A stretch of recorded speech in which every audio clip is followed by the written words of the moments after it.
या देवी सर्वभूतेषु विष्णुमायेति शब्दिदः नमस्तस्यै नमस्तस्यै नमस्तस्यै नमो नमः नमो नमः। તમારા બધાનું સ્વાગત કરું છું આધ્યાત્મિક મહાશક્તિમાં।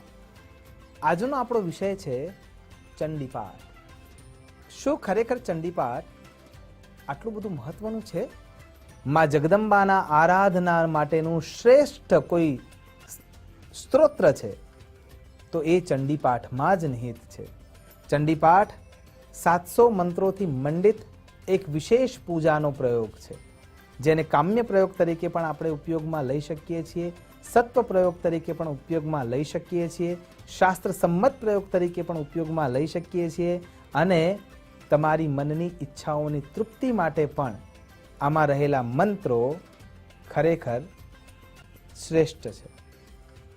માર્કંડેય ઋષિ દ્વારા રચિત આ સ્તોત્રાવલીમાં 13 અધ્યાયો છે અને નામથી જ સ્પષ્ટતા આપે છે દુર્ગા સપ્તસતી। દુર્ગા એટલે કિલ્લો, પણ કેવો કિલ્લો? આ એક એવો કિલ્લો છે કે જેના અંદર કોઈ પણ ખરાબ શક્તિ પ્રવેશી શકતી નથી। દુર્ગા સપ્તસતી, સપ્ત એટલે 7, શત એટલે 100, એટલે કે 700 મંત્રોથી દુર્ગા સપ્તસતી રચાયેલી છે। તો દુર્ગા સપ્તસતીના અંદર મુખ્ય જે અધ્યાય છે એના અંદર 14 પ્રકારના અંગો જોવા મળે છે। એમાંથી સૌથી પહેલું જે અંગ છે કે એ કોઈ એક ઋષિ સાથે જોડાયેલું છે, એટલે કે નારાયણ ઋષિ દ્વારા આ ગ્રંથને લિપિબદ્ધ કરવામાં ઘણું મોટું યોગદાન અપાયેલું છે। એટલે જ્યારે આપણે સંકલ્પબદ્ધ થઈએ છીએ ત્યારે એમાં ઋષિ જે જોવા મળે છે એ નારાયણ ઋષિ છે। રચના માર્કંડેય ઋષિ દ્વારા થયેલી છે, પણ એને લિપિબદ્ધતામાં અને એના અંદર વિનિયોગના અંદર જ્યારે આપણે જઈએ છીએ ત્યારે એક પહેલું અંગ જે જોવા મળે છે એ ઋષિનું છે। બીજા નંબરમાં જ્યારે બીજા અંગને આપણે જોઈએ છીએ તો એના દેવતા આવે છે। એમાં 3 દેવીઓનો વાસ જોવા મળે છે। સાક્ષાત પરાંબા એટલે કે શ્રીમન મહાકાલી, મહાલક્ષ્મી અને મહાસરસ્વતી, અને એ 3 દેવીઓનું એક રૂપ જેના ભાગમાં જોવા મળે છે દુર્ગા સપ્તશતી એટલે કે દુર્ગા, અને કેન્દ્રમાં દેવીની પરાકાષ્ઠાની જે શક્તિ છે એ દુર્ગા છે। અને એટલા માટે જે બીજા નંબરનું અંગ છે એનું નામ છે દેવતા। તો જ્યારે જગદંબાનું આરાધના કરવા માટે આપણે તૈયાર થઈએ છીએ તો શ્રીમન મહાકાલી, મહાલક્ષ્મી અને મહાસરસ્વતી આ 3 દેવીઓનું યજન ચંડીપાઠના અંદર જોવા મળે છે। ત્રીજા નંબરના અંગમાં જ્યારે પ્રવેશ કરીએ તો આપણને જોવા મળે છે બીજ। આમાં ઘણા બધા બીજ મંત્રો છે। લમ લલિતાય નમઃ, જેને હૃદય રોગની બીમારી છે એને ખાલી લમ લમ લમ લમ, અને વધારે કદાચ જો એને ઉર્જા પ્રાપ્ત કરવી હોય તો લમ લલિતાય નમઃ, લમ લલિતાય નમઃ। કેવલ આ મંત્રના જપથી જ તમારા શરીરના અંદરની જે હૃદયની ધમનીઓ છે એ ઘણી બધી અંશે એટલી બધી સારી રીતે કામ કરવા લાગે છે કે હૃદય રોગની બીમારી પણ ઘણી દૂર થઈ જાય છે। અને એટલા માટે આ બીજ મંત્રોથી મંડિત દુર્ગા સપ્તસતી છે। લમ લલિતાય નમઃ, વમ વરુણાય નમઃ। જે આ બીજ મંત્ર છે, બીજ મંત્રની તાકાત શું છે? બીજના અંદરથી જ વૃક્ષ ઉત્પન્ન થાય છે। દેવી કવચ, જ્યારે તમે કવચનું આરાધન કરો છો અને એ ધીરે ધીરે સાધ્ય થવા લાગે છે ત્યારે તમામ પ્રકારની નકારાત્મકતા તમારા નજીક આવવાનો તો વિચાર પણ ના કરી શકે, કેમ કે તમે દેવીનું આરાધન કરીને એક મહિમા મંડિત ઓરા તૈયાર કરી છે, અને એ ઓરાના અંદર કેવલ શુભ વિચારોવાળી શક્તિ જ અંદર પ્રવેશ કરી શકે। એટલા માટે દેવી કવચ પણ એ જ રીતે કાર્યરત થઈ જાય છે। એટલા માટે આ જે ચોથું અંગ છે એનું નામ છે શક્તિ। ચંડીપાઠનું 5મું જે અંગ છે એનું નામ છે મહાવિદ્યા। આ ગુપ્ત વિદ્યા છે, વધારે ઉદ્ઘાટિત ના કરી શકાય એટલા માટે ખૂબ ઓછી સ્પષ્ટતા કરી રહ્યો છું।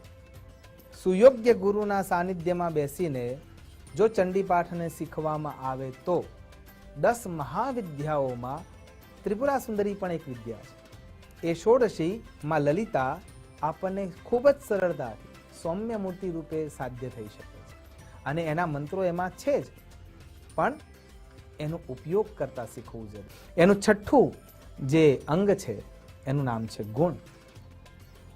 જે સત્વગુણ વાળા વ્યક્તિઓ છે એ એને ખૂબ જ સરળતાથી આત્મસાત કરી શકે એમ છે. જે રજસ ગુણવાળા વ્યક્તિઓ છે એ વ્યક્તિઓને રાજસી સુખ મેળવવું હોય તો આ સ્તોત્રો દ્વારા મળી શકે છે. અને જે તમસ પ્રકૃતિના વ્યક્તિઓ છે એમની તામસ વૃત્તિને કંટ્રોલ કરવા માટે પણ આ સ્તોત્રો ખૂબ જ ઉપયોગી થઈ જાય છે. સાતમું એનું અંગ છે એ છે જ્ઞાનેન્દ્રિય.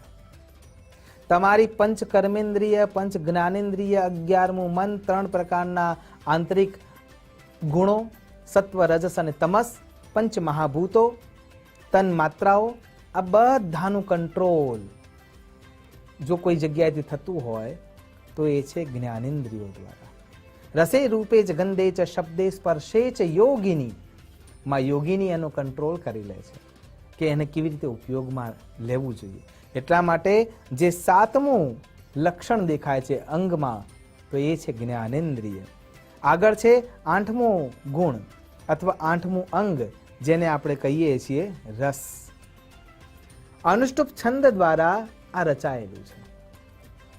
જેમ કે તમે 4થા અધ્યાયનું આરાધના કરો છો, શક્રાદય સુરગણાની હતેતિ વીર્યૈ તસ્મિન્દુરાત્મનિ સુરારી બલે ચ દિવ્યામ. તો આ લિપિબદ્ધતામાં જોડાયેલું છે. એટલે તમે ગાન સાથે એને આત્મસાત કરી શકો છો. એટલે કે રસ ઉત્પન્ન કરનારું છે. 9મું અંગ જ્યારે આપણે જોઈએ છીએ તો એ છે કર્મેન્દ્રિય. એમકારી સૃષ્ટિ રૂપાએ રીમકારી પ્રતિપાલિકે ક્લીમકાલી કામરૂપિણી. એ કામના, ઈચ્છાઓ, તરાહો એ જે ઉત્પન્ન કરવાના છે શરીરમાં, ઈચ્છા વિના તો કોઈ કાર્ય થવાનું જ નથી. અને એ ઈચ્છા જગાડનાર કોઈ તત્વ તો હોવું જોઈએ ને. અને તત્વ દ્વારા ઈશ્વરે પણ આ સૃષ્ટિની રચના કેમ કરી? તો કેવલ આ જ કારણે, ઈચ્છા શક્તિના કારણે. કોઈ જગ્યાએ પહોંચવું છે પણ જો એના સુધી પહોંચવા માટેની ઈચ્છા જ નથી, ઉત્સાહ જ નથી, એના માટેની કોઈ તરાહ જ નથી, લક્ષ્ય જ નથી, તો આપણે કેવી રીતે પહોંચી શકીએ? અને એટલા માટે અહીંયા જે કર્મેન્દ્રિય છે એ કર્મેન્દ્રિયને જાગૃત કરવા માટે પણ આ 9મા અંગ રૂપે જ્યારે આપણે જોઈએ છીએ તો એ જાગૃત કરવા માટે પણ આ સ્તોત્ર, આ મંત્ર, આ તંત્ર, આ યંત્ર રૂપે આપણા માટે સિદ્ધ થઈ જાય છે. એટલા માટે એનું મહત્વ અભૂતપૂર્વ છે. આગળ એના અંગમાં આપણે જોવા જઈએ છીએ તો એમાં છે સ્વર. બીજ મંત્રો દ્વારા તમે સસ્વર એને ગાઈ શકો છો. હા, ઉચ્ચ સ્વરે ગાવા માટેની વિચાર કરતા પૂર્વે એને મધ્યમ સ્વરથી ગાવું જોઈએ. કેમ કે 700 મંત્રો છે અને 700 મંત્રોને તમે જ્યારે પુનરાવર્તિત કરો છો સસ્વર, ત્યારે જે શબ્દ દ્વારા, તંત્રિકાઓ દ્વારા વાતાવરણમાં જે ઉર્જા ઉત્પન્ન થાય છે, સ્વર બ્રહ્મ છે એ ક્યારેય નાશ પામતો નથી. અને એટલા માટે સ્વર બ્રહ્મની આરાધનામાં પણ ચંડીપાઠ સૌથી શ્રેષ્ઠ છે. અને આગળના અંગને જે 11મું અંગ છે એને જ્યારે તમે સમજવા માટે જઈ રહ્યા છો તો એ છે તત્વ. આપણે સૌ ત્વ પાછળ જ લાગેલા છીએ. બ્રાહ્મણત્વ, ક્ષત્રિયત્વ, વૈશ્યત્વ, શુદ્રત્વ, કર્મત્વ, બંધુત્વ. એ ત્વ છે, એ ત્વ આપણા હૃદયનું મુખ્ય રસ છે. અને દરેકે એ ત્વના આજુબાજુમાં જ ફરવાનું છે. તો એ તત્વ સુધી પહોંચવા માટે, ત્વથી તત્વ સુધી જ્યારે પહોંચવું છે તો એના માટે જે શક્તિ જોઈએ છે એ શક્તિ આ 11 અંગોને આત્મસાત કરીએ ને ત્યારે એમાંથી મળે છે. અને પછી એ તત્વ તમારામાં સ્થિર થાય છે. 12મી જે ક્રિયા છે એટલે અંગ છે એનું નામ છે કલા. જ્યારે તમે જગદંબાનું આરાધન કરો છો, અલગ અલગ સ્તોત્રનો પાઠ કરો છો, કવચ છે, અર્ગલા છે, કિલક છે, અથવા ચંડીપાઠના અધ્યાયનું સ્મરણ છે, એના અંદર ભગવતી પરાંબાનું આરાધન કરતા કરતા માં સાક્ષાત કલા રૂપે દેખાય છે. 13મા અંગના અંદર તમે જાઓ છો ત્યારે આવશે ઉત્કિલન. તમામ પ્રકારના આધિ, વ્યાધિ, ઉપાધિ, તાપ, સંતાપ આ બધાનું ઉત્કલન કરી નાખે, દૂર કરી નાખે, નાશ કરી નાખે એ શક્તિ એ ચંડીપાઠમાં નિહિત છે. અને એટલા માટે નવચંડીમાં, શતચંડીમાં, કોટિચંડીમાં, અતિ આયુધ ચંડીમાં આપણે માં જગદંબાનું આરાધન ચંડીપાઠ દ્વારા કરીએ છીએ. અને જે 14મું અંગ છે એનું નામ છે મુદ્રા. ચાહે જ્ઞાન મુદ્રા હોય, ચાહે વૈરાગ્ય મુદ્રા હોય, કે ચાહે યોની મુદ્રા હોય, કે અન્ય કોઈ પણ મુદ્રા હોય, એ મુદ્રાને આત્મસાત કરવા માટેની જે ચાવીઓ છે એ ચંડીપાઠના અંદર નિહિત છે. વિનય પત્રિકામાં તુલસીદાસજી બહુ સ્પષ્ટ રૂપે કહે છે, દુર્લભો માનુષો જન્મ.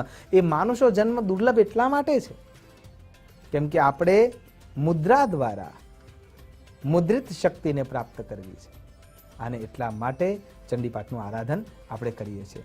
આશા કરું છું ચંડીપાઠના આરાધનથી માં જગદંબા આપ સૌ પર કૃપા વરસાવે અને આપણે સિદ્ધિને પ્રાપ્ત કરવાના નવા રસ્તાઓને શોધીને થોડા આગળ વધી શકીએ, એ ઉર્જાને આત્મસાત કરી શકીએ. એ જ અભ્યર્થના સાથે નમો નમઃ.